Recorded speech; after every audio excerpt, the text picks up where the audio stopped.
This is the Lone Creator YouTube. We hope this video helps. You'll start by making sure your Premiere sequence matches your source media so you don't reframe or resample on export.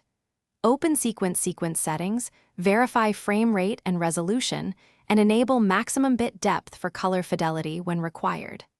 Next, tidy the timeline.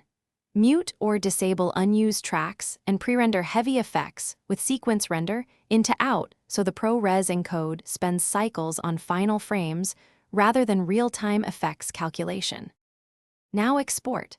Go to File, Export Media, and set Format to QuickTime, then select the ProRes codec that fits your needs. ProRes 422 for general delivery, 422 HQ for higher quality, or 4444 if you need alpha channel support. Make sure source range is correct, set pixel aspect and color space, and enable use maximum render quality to minimize scaling artifacts. If your system supports hardware acceleration, choose hardware encoding to speed the transfer. Finish by setting an organized file name and saving to a fast drive that has plenty of free space, because ProRes files are large.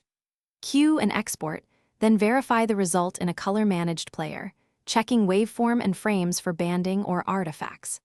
If you notice color shifts or unexpected brightness, make a short test export and toggle the color space or gamma options in export or interpret footage and re-export. This isolates the issue without wasting time on full-length renders. Thanks for watching. Consider subscribing if we helped you.